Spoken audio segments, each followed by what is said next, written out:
Bom, e a gente agora vai para uma entrevista de um garoto, né, nascido em Londrina, que veio para São Paulo e que tem poucos dias publicou um vídeo longo, um documentário a respeito da questão do uso de menores na internet. Felca, por favor, venha cá.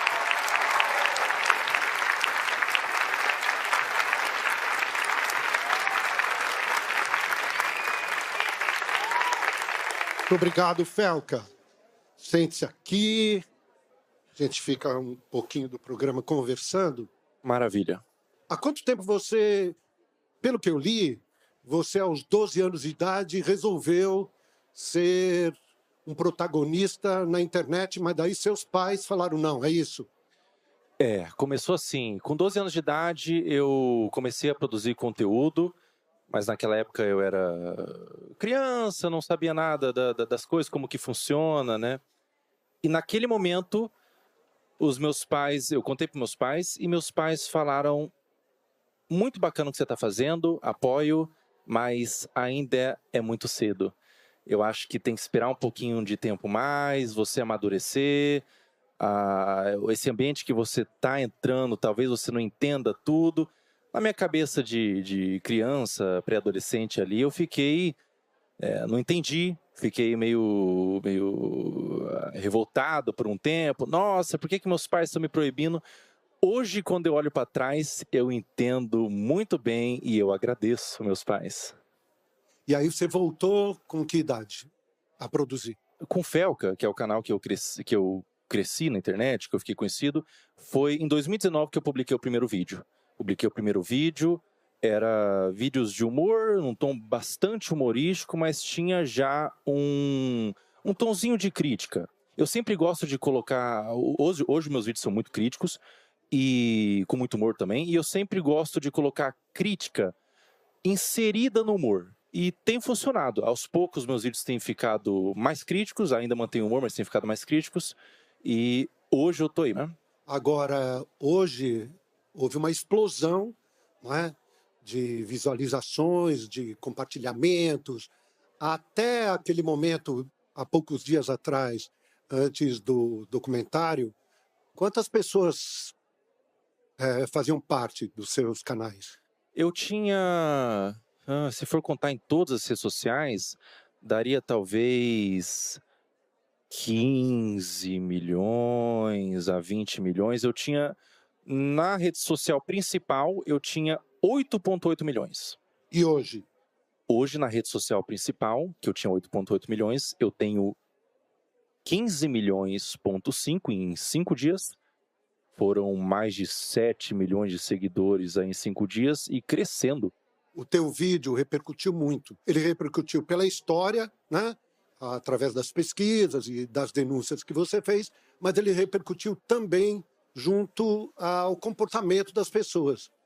Eu acho que as pessoas começaram a refletir mais, e eu já vi vários vídeos de mães falando: eu não devia ter exposto tanto meu filho, apesar de nem ser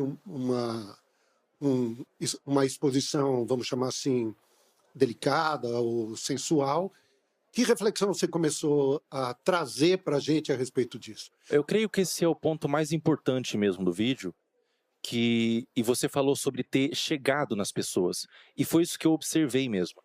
Me mandaram fotos, por exemplo, Serginho, de pessoas assistindo o meu vídeo na horizontal, que é uma coisa muito difícil nos dias de hoje, as pessoas estão consumindo todos na vertical, assistindo no ônibus, meu vídeo, no metrô. Eu fico muito feliz porque não é sobre mim, não é sobre eu como pessoa. É sobre a causa mesmo. Essas crianças, essas contas de perfis de crianças estão sendo utilizadas para promover trocas de infantil. Isso é muito sério. Isso é muito sério.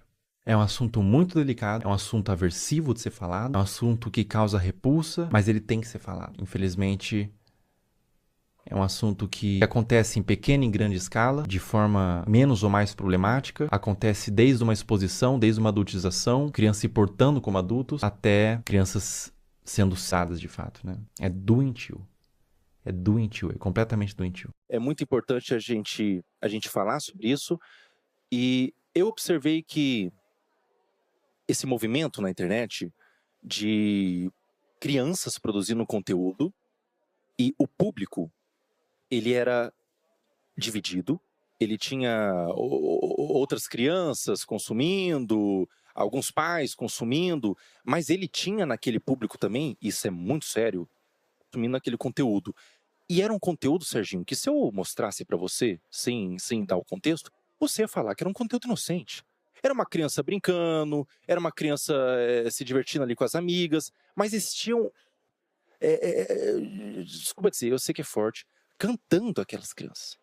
E daí você vê aquilo, você vai vendo aquele movimento, você vai vendo acontecendo, e você vai vendo pessoas que produzem conteúdo para suas crianças, pessoas que às vezes adultizam propositalmente a criança. Se você não sente uma indignação, você não é um ser humano. E eu, eu senti uma indignação, tinha um público e falei. Simplesmente liguei a câmera. Na minha simplicidade, o estúdio que você vê branco lá, o estúdio contratado, é o meu quarto. É o meu quarto, é a minha câmera ali que eu liguei, falei. As reuniões de pauta era eu e meus amigos, que a gente entrava em ligação, conversava. Cara, isso aqui tá legal, isso aqui não vai, isso aqui vai. E causou um movimento tão gigantesco, Serginho, que agora, nesse momento, tá sendo meio nebuloso, tá sendo meio difícil de cair a ficha. Mas é um convite para as pessoas que estão assistindo, todo mundo que está aqui na plateia, é um convite para vocês entenderem que vocês têm voz. Existe um poder nas pessoas. Você vê algo que está errado e falar, denunciar, na sua simplicidade. As pessoas ouvem. Existe bondade no mundo. Mas e o consumo? Consumo direto de crianças e adolescentes frente à tela. O consumo ele tem que ser, na minha opinião, supervisionado. O pai tem que supervisionar o que a criança consome na internet, porque é muito fácil é muito fácil, o algoritmo mesmo é trabalhado para isso. É muito fácil a criança sair de uma animação divertida, que ela se diverte, para um conteúdo não apropriado. É muito fácil isso acontecer. É um movimento que acontece muitas vezes. E se você, enquanto pai, tiver a capacidade de supervisionar o seu filho com 10, 11, 12 anos, ele pode consumir de forma moderada, na minha opinião, mas se você não tem a capacidade, se você não consegue ser um pai presente, se você trabalha muito, às vezes tem muitas ocupações e tudo mais, na minha opinião, bloqueio.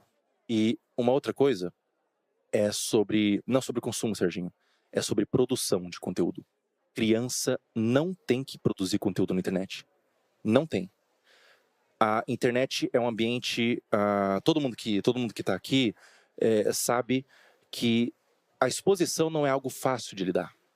A exposição vem com críticas, vem com pessoas comentando sobre você, comentando sobre aparência, vem com às vezes um assédio, e a criança não está preparada para receber qualquer tipo dessas coisas. Então, criança não deve produzir conteúdo na internet. Internet é um ambiente para adultos. Muito bem. Tem alguém que gostaria de fazer perguntas aqui? Você aqui, vamos começar. Começa o nome? Ana. Tudo bem?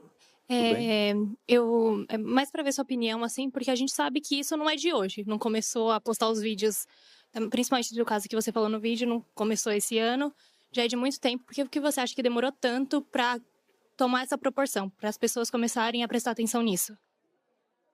Essa é uma pergunta boa, Ana. Eu acho que existiam muitas pessoas falando sobre, já era uma coisa bem pública, assim, era relatado.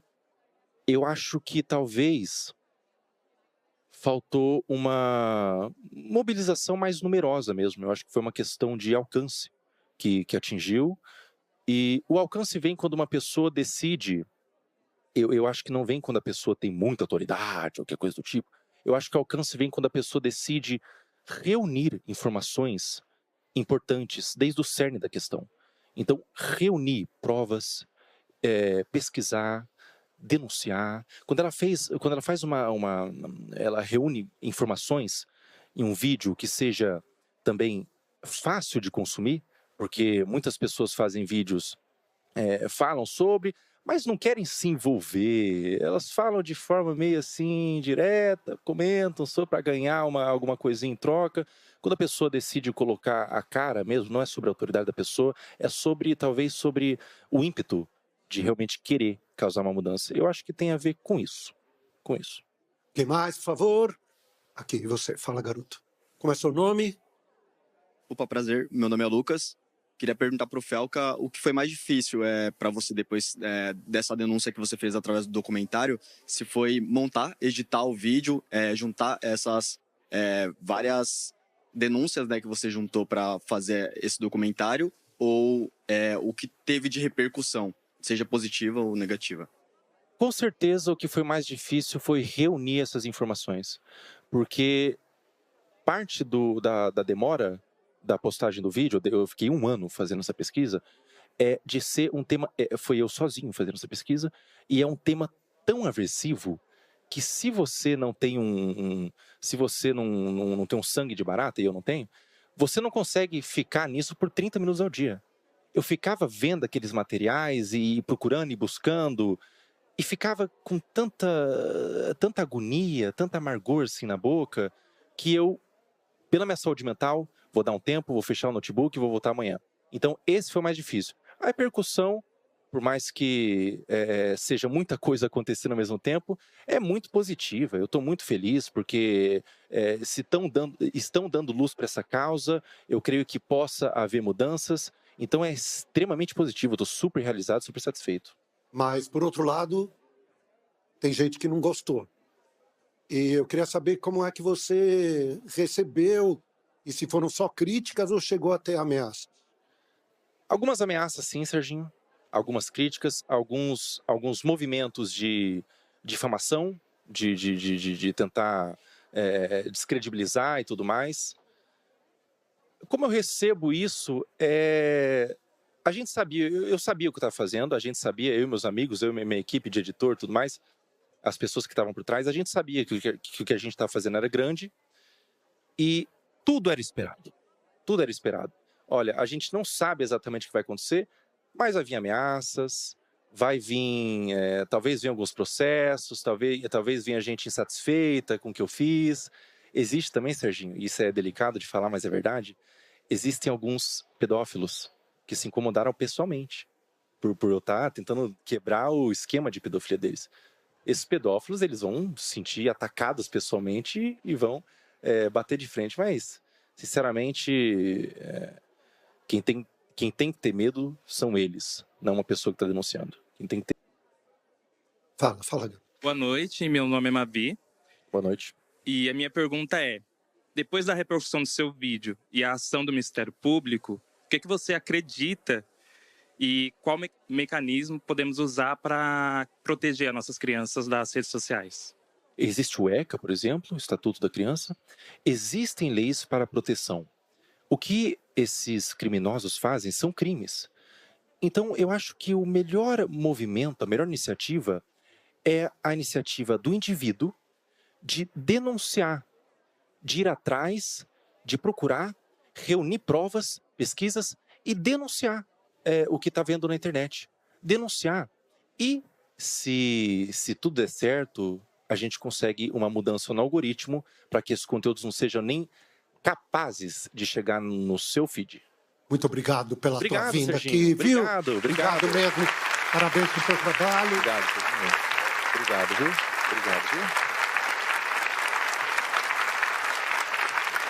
E até a próxima. Cadê o teu pessoal? Até a próxima. Cadê o Levanta pessoal? a mão aí, o pessoal do filme. Tchau, Paola. Aqui, tchau, aqui. Fábio. Tchau, Aqui. Caco, Glória, Acho que as Xamã. pessoas estão muito impressionadas com a altura dele também. Quando ele entrou... E olha que eu tenho Pega esse quadro. 1,80m. Pega esse quadro. Não, eu tenho 1,80m. Tá baixinho, 5. Serginho. Você tá muito baixinho. Obrigado, aplausos aqui. Obrigadão. O Altas Horas